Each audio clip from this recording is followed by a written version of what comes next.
Yeah, Doc, I've been having these thoughts about maybe just pretending that I'm sick or actually hoping that I would get sick just so that I could get a little bit of a break from work.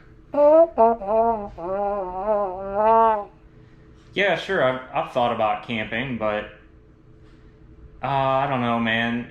Weekend camping for me, I've got this RV. It's a lot of work to take it out and hook it up and get everything ready and prepped and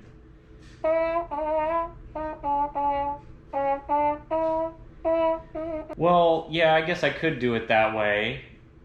But I mean, how do you know so much about all this camping stuff and just weekend camping and overnight camp? Oh, you ran into Rothmeyer at the grocery store last night and he told you? Of course he told you.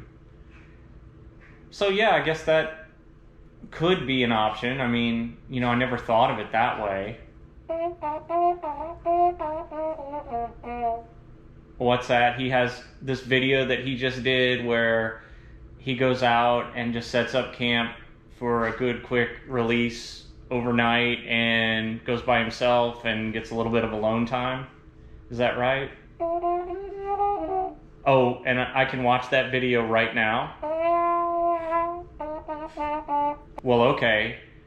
And I can find some things in this video that talk about where steelhead come from and the different levels of glamping, and it sounds like you guys had more than just a conversation in passing at the grocery store last night, Doc. I'll be honest.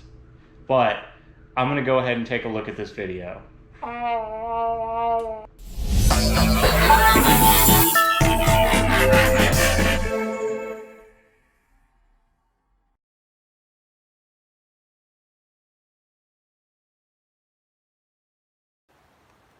Hey, Jay and Keith, here I am. Was kind of winging it today. Didn't know where I was going to end up.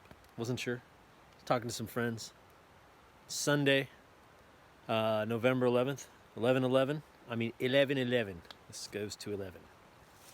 And stopped at a bunch of different places here on the North Fork of the Stillaguamish. We're kind of in the headwaters. We're up above the falls. And so there's not a lot of big fish in here, but this is where the little babies are made, and then some of them go out there and some of them don't. Maybe I'll do a little segment on that because they're jumping over there quite a bit. It's not fishing season, so there's no fishing right now. I'm not doing that. Got here about 1:30 after stopping at a bunch of places, checking them out. They were all pretty muddy. This one's pretty muddy too, but not as muddy as the other places.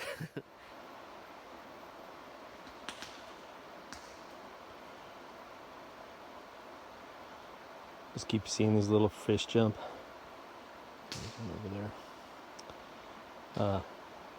Caught a lot of small fish in this part of the river. We're up above the falls. Oh, that was a nice one. So, like what we're seeing here is mostly a bunch of 6 or less inch trout that might turn into steelhead. I don't know how all that works. I don't know the science. But steelhead or rainbow trout that go to the ocean and come back. What makes some residents and some go to the ocean, I don't know. But we're up in the kind of the headwaters of the Stillaguamish, North Fork, and it used to be one of the most prolific steelhead rivers. But I don't know if it still is or not, but this is a very nice spot. And they're hitting over there. That's what's going on. I was hoping they'd hit in the sunlight there, but they're not.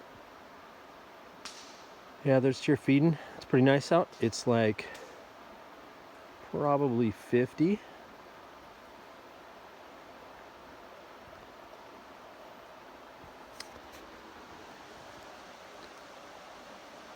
Got the fire burn camp. Car's not too far up there. Calling it a class 5 glamping. Not sure if I can totally justify that or not, but I do have a table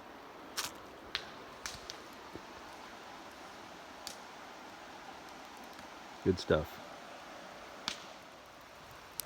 So as I was saying, got here about 1:30. There was some wood left in there that was wet, so we're drying that out a little. Found some wood on the side of the road also, a little wet, a little green, might go in there. This is what I call the level 5 glamping on a scale from 1 to 10. We're level 5 glamping here because, I mean, we'll have to get more into that, but we've got store-bought wood. This is $10 for this whole bag full of wood, which is pretty okay to me. Okay with that. I went ahead and busted out the table because it was in my car. And drinking everybody's. Used to be called Cryo Chronic, but I think they had to change it. Dr. Dre maybe didn't like it. I don't know. It's delicious. It's like they make some kind of mosaic powder, and it's through some cryo method. It's pretty awesome. Anyway, what do I have here? Pocket bellows. I don't know if I've talked about that. My friend Dave Bishop, shout out to Dave Bishop, got me this for my birthday one time. And at first I was like, nah, that's stupid. And then I started using it and I'm like, oh, this is great. So it's another fire starter thing. Like if you have, let's say, just a bit of paper, and then you want to get your wood all cut down to kind of some small pieces. Once that gets going, use that pocket bellows. Oh, maybe I should show you. How about we do that? So you can see it's telescoping. So you just open this thing all the way up, and then you can pretty much put it all the way in there. Oh yeah.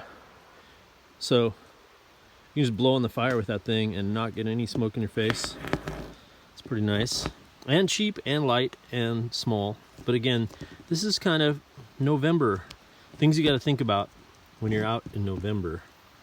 Because stuff's wet. Even if you buy wood. I mean, your fireplace is all wet. And you're going to probably want to add some wood to it too from around here. You need to get that stuff dry if you want to have a fire. So yeah, it's not that late in the day and I'm still having a fire because, I don't know, it's about 50. And plus I'm just sitting in my birthday chair that my wife, Suzanne Rothmeyer, got me for my 50th. It is luxurious. I'll tell you what. It's taller than most, but about the same weight as the same kind of style. Got a just molasses moving water filter here. Got the Sawyer water filter, so there's the water out of the river, and then it feeds to the filter there.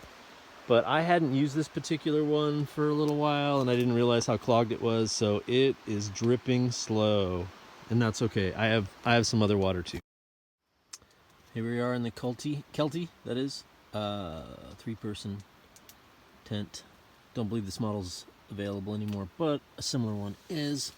I've been rocking this for a long time. There's my down jacket below my inflatable Teton pillow, and the plush Teton sleeping bag.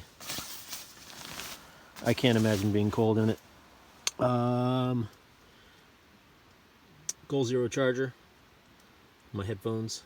I sleep and listen to podcasts. I don't know if that's healthy or not, but I do it. I did not bring a ground cover or a oh gosh, what's it called? I can't think of it. I'll think of it in a second. But it's a little wet, so if I put any pressure on it, it's just a little moist. And I'm sorry if you don't like that word. So, coming out of the tent, I went ahead and did the upslope tarp over it, which actually connects to this if I want it to make a kind of an extra awning that would come out, because it's a big tarp, very lightweight, not super cheap, but I have used it a lot and really love it. There's only a 30% chance of rain tonight, but setting this up makes it for, like, just makes breakdown a lot easier. And having some collapsible poles, they're adjustable. You can make it taller or shorter if you want. Just nice to not be tripping your head over it. But man, this is a really pretty little spot here. Fish are jumping over there. Oh yeah, we just got one. So like we were talking about using fuel to do a fire, or to start a fire, and I said it wrong as far as the method goes. I gave you the not good method. What you would want to do with white gas is you'd finish your beer, and it may be cryochronic. Oh my gosh, oh no, it'll be okay.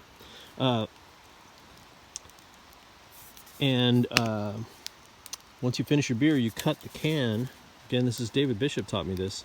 You cut the can right about there, and then you put white gas into about there, and then you place it in the fire before you start the fire, obviously.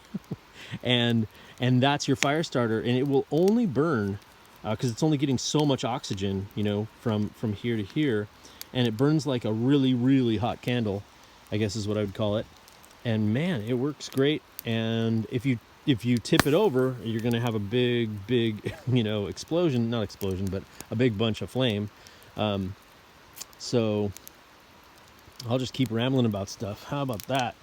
Something I left out of the top 10 was cord. I usually have this much cord on me at all times for doing things like this or whatever. And maybe I'll slim it down if I'm doing a long backpacking trip. And I guess that's the thing, like, we're glamping and I'm gonna have this stuff. It's just the thing. Can't forget camping juice. Might have had that much of it. Doing fine. Water. And all these fit in the sides of my fanny pack. And as I've said, I wear that in the front when I have my backpack on. We got coffee set up for tomorrow, as far as, like, that's what I'm going to put the coffee in, and then pour the hot water over and drip it into my cup with the hot lips to make sure I don't burn my lips. This is a super titanium, like super ultralight titanium mug that I use for backpacking. But man, those Yeti mugs, thanks Bill Thomas for one for my birthday. Those things keep things hot forever and are really luxurious also. Jet boil, and the fuel for it.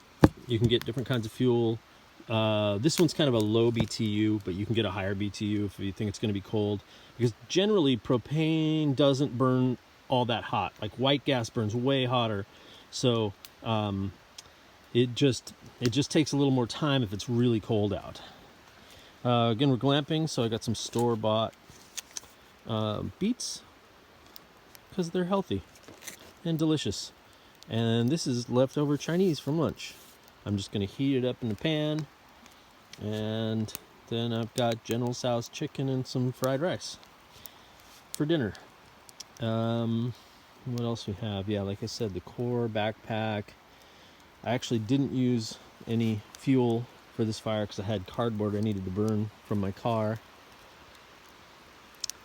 And boy, that might be it. Looking forward to Rothmeyering anybody who is willing to get Rothmeyered. Come on. All right, so I just wanted to make a few corrections. It's getting later. It's approaching 5. It's about 5. The sky's still kind of light, but man,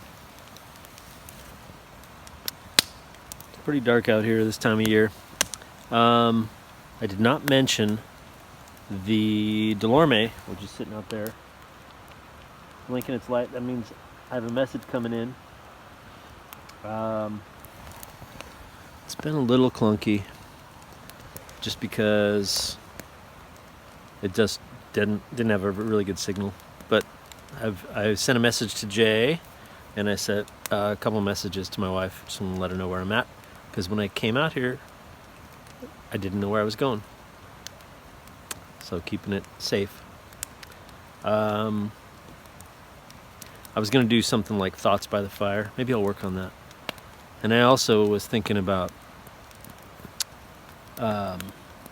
doing the next 10. Like, we did the 10 essentials, but I think there's more than 10 essentials. I'm going to say let's do the next 10 essentials, because there's tons of stuff that I'm not going out without. I'm just not going to.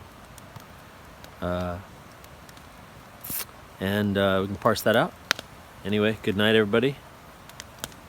And can't wait to Rothmeyer you.